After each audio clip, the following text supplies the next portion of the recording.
Hey, how are you, my friends? It is Thursday of what has been a week. A week. It has been a week. And I've been doing okay, but I have to tell you, I have several friends who are just having a really tough time right now. And I feel like I want to hold incredible space for them and be there for them. And I'm not sure how to do that all the time.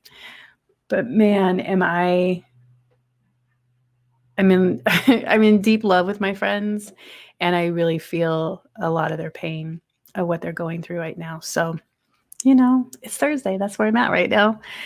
Um, and what else? Oh, I back on a yoga kicks, and I whatever. I'm have done yoga now for 4 days straight, and there is something that changes in my body. I don't know if you have ever done yoga for a long time. I would love to become just super limber and a super yoga body.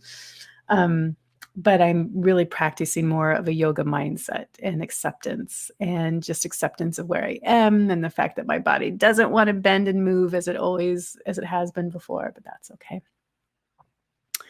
So I don't know where you are or what's going on in your world, but wherever you are, I want to just send my heart out to yours and accept where you are, whatever the shit you're in, or whether you're just stomping on shit. I love it.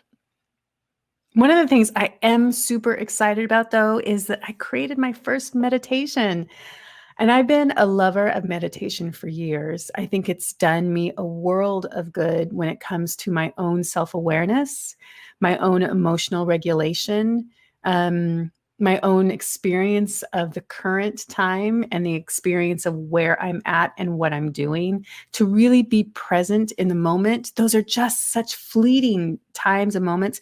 But I do think because of my meditative practice, I experience those more often. It's so rare. In fact, the research behind our ability to be conscious, there's research that shares with us that only about 2% of our day, get those numbers, 2% of our day, we are at a conscious level of thinking and behaving, which really means that 98% of our time, we are not fully present. And you can think about that for every time that you think about the future or every time you think about the past, you're not in the present moment. And you can think how rare that actually is.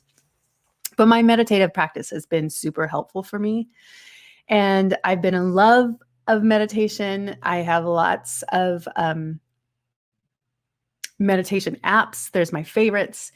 And I created a meditation around a topic that many of my clients really struggle with, and that is around self-acceptance. And the way we talk to ourselves, oh my God, the trash talk we do to ourselves, those times that we say, oh, I'm a horrible person, I'm a terrible person. In fact, this came up the other day. I was talking with a friend who was sharing just some shit that they were going through, and they shared it. And then they said, oh, I'm a horrible person. I'm like, come on. If I just shared that with you, would you think that you're a horrible person or that I'm a horrible person? I said, oh, absolutely not. I said, right. So how do we get to be a better friend to ourselves? How do we not abuse ourselves? Because the world is willing to do it free of charge.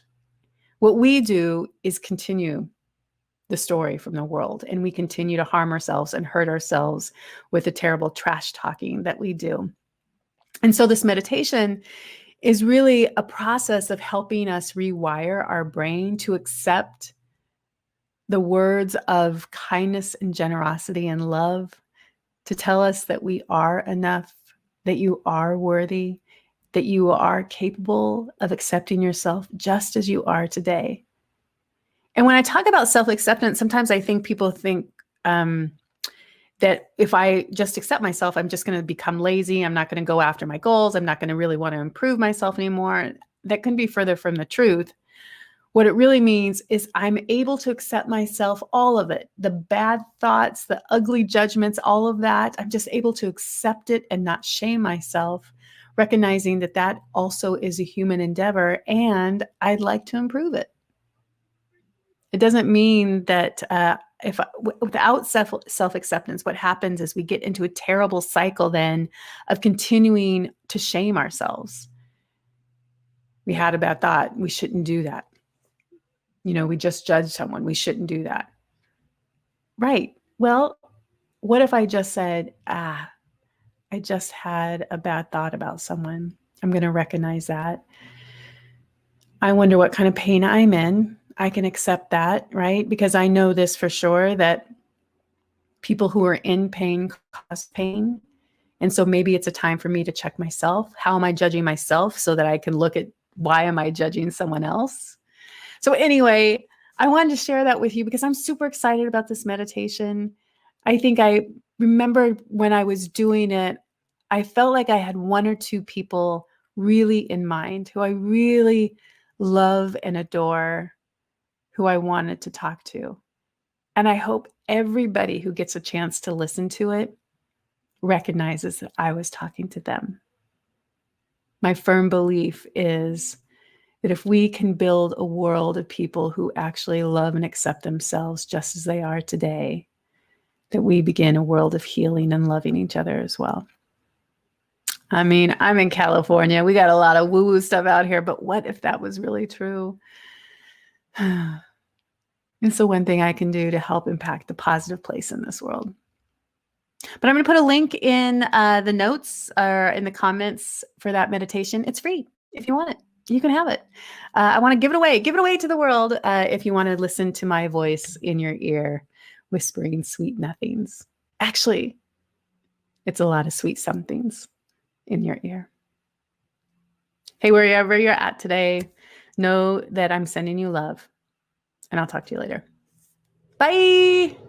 Oh, I got to put my glasses on to read a comment.